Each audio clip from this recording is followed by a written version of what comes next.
Hi, Reg. How are you? Theodore, can you answer this question Yes. for me? Because I do not know betting whatsoever. If Tiger was, as you mentioned, 60-1 2 or 3 months ago, and you locked in that bet, and today he's 16-1, and he goes on to win the Masters, do you collect on the 60-1 if that was what Yes. you were locked into? Or, Yeah. Oh, my goodness. Yeah. Why didn't I think of that? But a lot of people do that at the beginning of the season with NFL or college basketball or even college football, where you just lock in on somebody that you think is going to be a sleeper, and you're able to. Sometimes it pays big. Phil Mickelson, I think he bet on the Ravens, didn't he, Paulie? Preseason when they won the Super Bowl. Yes, he got the preseason Super Bowl Ravens bet when he used to come on our show and do picks. Yes, and he won a couple $100,000 there. All right, what else is on your mind, Reg? College basketball. My goodness. This is an ugly look for the NCAA and college athletics. Because let me just start by saying this.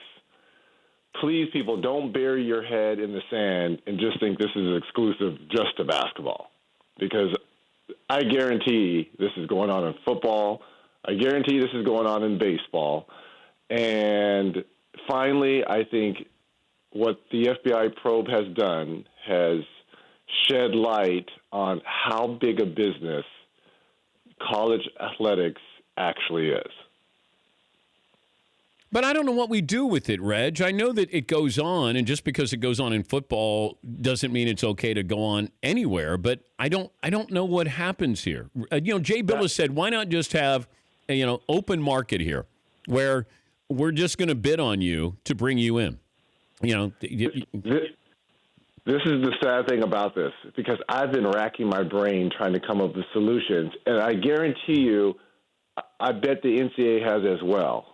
Far more smarter people than you and I and even Jay have probably racked their brains saying, what is the solution? Because every time I say, well, hey, just pay the basketball, the football, and the baseball players.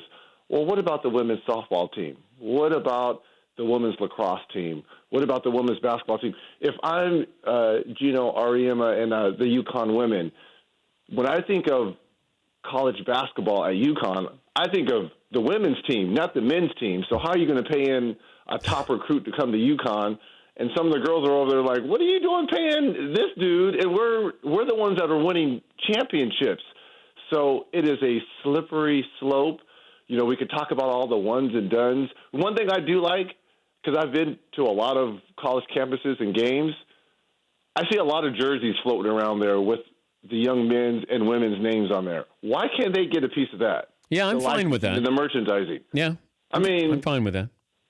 Yeah. But why hasn't that ever been in play? I don't know. I think the NCAA wants to come up with some kind of solution that doesn't cost the NCAA any money, or they're making billions off March Madness. Billions. Yes, but I don't know if they want to come up with a solution here, and I don't know if anything happens here unless Sean Miller goes to prison for this $100,000 loan and the FBI wiretapping him. I'd like to hear that conversation of how that went down, but I don't know if anything changes here. It's still money with the shoe companies, coaches tied into the shoe companies.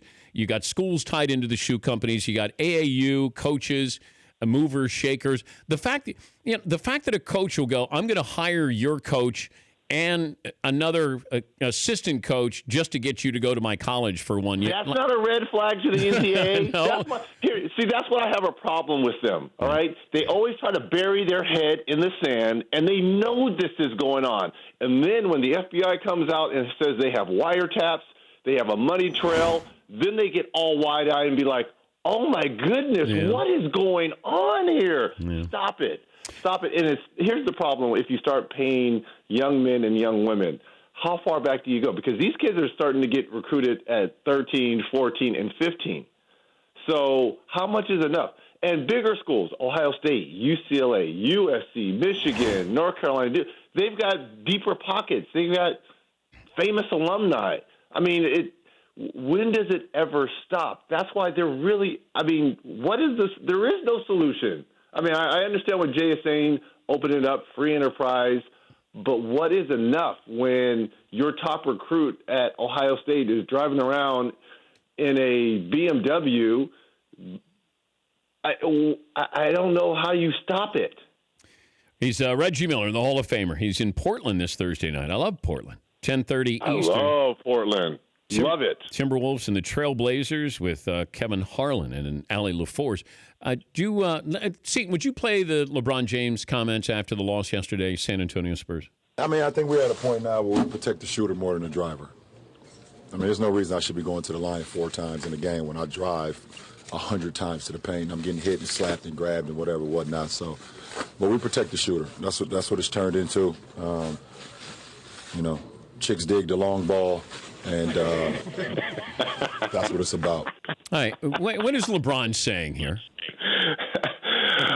I kind of agree with him. We officials, I should say we, the media, but really the officials, they officiate LeBron much different than they probably do the rest of the players, because for so many years he's been the biggest, the baddest, the strongest, and you can't call a foul on every single drive by LeBron James. And I looked at the numbers. He has gone to the line the least amount of times since his rookie season this year. And I agree with him. He's not settling for jump shots. He's become a much improved jump shooter, but he is still put the ball on the deck and let me get to the hole and use my strength. And the fact that he's only going to the lines 4.5, 5 times is kind of ridiculous. So I see his point, but that's the way the league is now, because they do want to protect the jump shooters because we're a jump shooting league. That brute strength.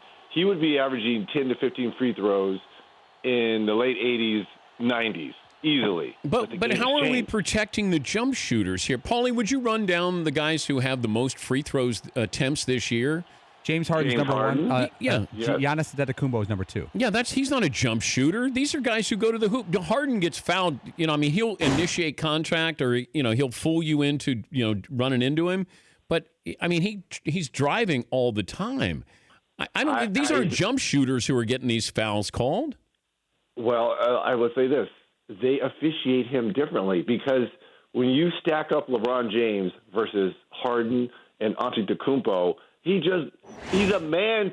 He's a man now, but before he's always been that man child. He's always been bigger than everyone. Same way with back with MJ or with Magic or Bird. Those guys got fouled just about on every possession, but you can't call every possession. But I'm trying to figure now. I do agree that they don't know how to officiate LeBron. They didn't know how to officiate Shaq. It feels like he's lobbying for something here. Like, hey, I just want to. When you put that little whisper in the official's ear about, hey, he's holding me, and then next time down, then he calls holding on the guy. Feels like that's what LeBron is doing. It'll be interesting. The last, I believe they have 22, 23 games left, to see if his free throw attempt to rise up as he enters the playoffs. Because, look, he's lobbying for the big picture come playoff time. He wants to get to the line. LeBron should be at the line 8 to 10 times a game. Yes. Easy. I have no problem with that. Yeah. With his makeup and how he plays the game, he should be at the line 8 to 10 times a night. But he does settle for the jumper far more than he did than his rookie year. Yeah, you mentioned that these are the fewest free throws since his rookie year. He's not afraid to take a pull-up jumper, and he never did that before. He's not, but at the end of the day, his game is putting his head down and getting all the way to the rack. Yeah. I don't think we're looking. I think we're officiating LeBron differently. I don't think we officiate jump shooters differently. I think LeBron wanted to put the blame on something else instead of saying I'm not getting the calls that I should be getting, and it's just about me. Now all of a sudden, like jump shooters, I just don't. Well, look at Steph Curry. Steph Curry's the best jump shooter probably the game has ever seen, and he goes to the line 3 times? If Six. He goes to the line 6 times? I'm surprised at that. He and LeBron are tied. Well, that's ridiculous. That is absolutely ridiculous. So I see LeBron's point. Yeah, but Steph goes to the hoop, too. It's not like he's just a standalone shooter. Not really. He goes to the hoop, but not like LeBron James. LeBron James is carrying 2 or 3 defenders with him every time to the hoop. Yeah. I understand that we don't know how to officiate him, just like Shaq. I get that. But And you made a great point. You're right, because we did not know. Shaq changed the rule. First of all, Wilt changed it. Then Shaq changed it. Because how do you officiate guys that are that big and that strong? what was it like to foul Shaq? Oh, my God. No, not necessarily foul Shaq. Back when you had to go across and do cross screens, because they don't even do that now. It was cross five, and I had to get Rick Smith open. So it was the shooting guard. It was my job on a cross five to go across, and they say put a body on Shaq. And I would look at Larry Bird. I would look at Rick Carlisle. I would be like, look, I'm going to do my best at 185. You want me to put a body on Shaq? He would just toss me away. So I started to use a little bit of elbows, maybe a little bit of a leg whip to try to get Rick open, but it was comical trying to put a body on Shaq. Man. A couple of things I wanted to ask you about. Isaiah Thomas said he was traded from the Cavs to the Lakers because Cleveland was in a panic mode. What do you make of that? Agree. Look, this guy was falling in Cleveland, and that locker room was very toxic. And not to put it all on Isaiah Thomas, but something was going on where changes had to be made. And it's funny how the reactions after the trade when they won their first two, and Cleveland is a clear-cut favorite now. They've gotten younger. This is exactly what LeBron needs. And then they lose a couple games. The sky's back to falling in Cleveland. And those are the expectations that are going to come with playing with LeBron James. I knew that you knew they were going to be on a honeymoon period with the trade. But I kept telling people, look, I want to see when the bills come in from the wedding, when they hit a little bit of adversity, because they've gotten guys that are great and younger, don't get me wrong, but not a lot of playoff experience other than maybe Rodney Hood, who went to the playoffs maybe once with Utah. So let's kind of temper our expectations of Cleveland. To me, it's still Toronto and Boston and then Cleveland. Yes, they've got LeBron James, and you got to beat that dude. Oh, wait, you got times. Cleveland third on the list? If I said, who are you picking to go to the finals in the East? I would still pick LeBron James, but it's not as close as people are saying because people don't give Dwayne Casey in Toronto a lot of credit, and rightfully so, but they play up north and no one sees them. But, man, they're prime. They are prime. Yeah. It's right. It's not sexy to pick them at all. Yeah. I know because we know their resume in the playoffs every year. Look, they're built for the regular season. 50-plus games. They're going to be in the top three, and then come playoff times, Kyle Lowry fizzles. DeMar DeRozan plays great but shoots 25%. I mean, we know their resume, but this year is different because they changed their style up. They're no longer your turn, my turn type of team. It's better ball movement, and Dwayne Casey needs to get serious consideration for Coach of the Year. I think Quinn Snyder might be your Coach of the Year. Yes. If they continue to win, if they make the playoffs, yes, I would say, because it's a lot like Eric Spoelstra last year in Miami.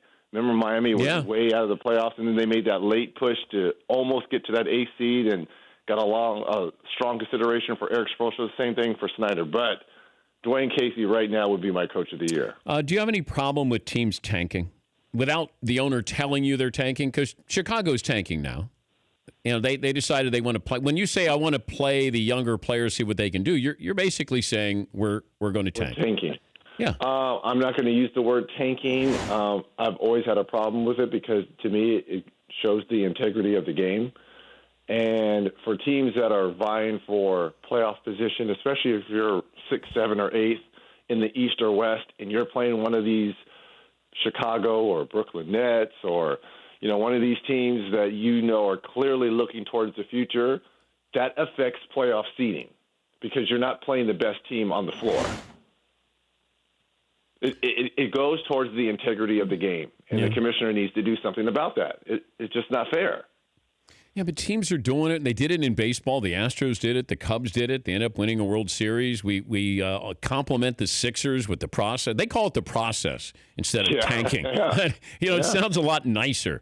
This is the process. But, what the Mavs did is tanking what Chicago's doing now, and I'm sure there's other teams that are doing the same thing. It just Cuban got burnt because he was forthcoming with Dr. J on his podcast. And I think that's why come draft time, you need to open it up not only to the teams with the worst records, but the teams that are actually continuing to fight, like San Antonio, Golden State. I mean, they're doing things the right way. Houston, Denver. I mean, teams that are in the middle of it that are fighting and work and have done a great job drafting and developing young players. Just don't give the teams with the worst records the best odds to, win the lottery. Open it up. Yeah, Reg will be in Portland. Come out and say hello to Reg in Portland. 10:30 Eastern, the Timberwolves and the Blazers coming up Thursday night. Kevin Harlan and Allie LaForce with the call there. Safe travels as always, Reg. I appreciate it, Theodore. Thank you guys. Danettes, love y'all as yous.